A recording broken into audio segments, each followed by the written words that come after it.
আসসালামু আলাইকুম। যে জরিমানাটা আমার দিয়েছে বাংলাদেশ টাকা 25,000 টাকা, এই জরিমানাটা আমার দিয়েছে। বাংলাদেশের আইন কানুন এতগুলো দুর্বল, এগুলো সম্পূর্ণ দায়ভার সরকার ব্যর্থতা। যে সরকারই আসুক, সরকারের ব্যর্থতার কারণে এই আইন কানুনগুলো খুবই খারাপ হয়। যে কোনো নেতা মন্ত্রী এরা কিন্তু এদের স্বার্থটাই বোঝে, কিন্তু এখানের একটা সিস্টেম অন্যরকম। আমার যে জরিমানা দিয়েছে ড্রাইভিং লাইসেন্সের পরে টাকা আমাকে দেওয়া লাগবে, না দিলে একটা টাকা না দিলে এখান থেকে সৌদি আরব থেকে বাংলাদেশে বা যে কোনো দেশে মানে এখান থেকে বেরোবার কোনো লাইন নেই, সরকারের ওই টাকা আমাকে পরিশোধ করা লাগবেই লাজিম। আর এদেশে সব কিছু কার্ডের মাধ্যমে মানে টাকা পয়সা সব কিছু কার্ডেই লেনদেন হয়, কিন্তু বাংলাদেশে সব হাতেই লেনদেন হয়। আসলে বাংলাদেশে এখনও দুর্বল, অর্থনৈতিকভাবে দুর্বল।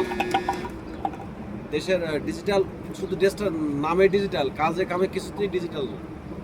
বাংলাদেশের সরকারের এইটুকুই খেয়াল রাখা উচিত।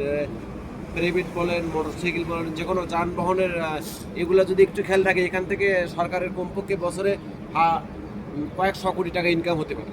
কয়েকশো কোটি টাকা ইনকাম হতে, সেটা দেশে যখন একটা ভালো একটা কাজে লাগাতে পারবে। কিন্তু আসলে বাংলাদেশের পুলিশে একটা গাড়ি ধরলে 500 দাও, গাড়ি নিয়ে চলে যাও, ড্রাইভিং লাইসেন্স থাক বা না থাক এগুলো কোনো সমস্যা নেই। কিন্তু ভাই এখানে ধরলে পুলিশে তোমার একটা বেশি কথা বলবে না, এই দাঁড়া কি ভিতরে কিছু বলবে না, বলবে মধ্যে দাঁড়াও, দাঁড়াবার পরে আকামা নেবে, ড্রাইভিং লাইসেন্সটা নেবে, আপনার জরিমানা করবে, পরবর্তীতে বলবে মধ্যে এই ভুলটা যেন না হয়। কিন্তু বাংলাদেশে যাই হোক টাকার পরে সব কিছু হয়, টাকায় বিক্রি হয় সব কিছু। বাংলাদেশের মানুষের ইমান আমান সব কিছু টাকায় বিক্রি হয়, এই দেশে হয় না। এই জন্য এই দেশের আইনের প্রতি, আমি সৌদির আইনের প্রতি শ্রদ্ধাশীল। আমি চাই যে কিছু সংখ্যক যদি বাংলাদেশে ভালো হয়, এই কাজটা বাংলাদেশের অর্থনৈতিক অনেকটা ঘুরে দাঁড়াবে।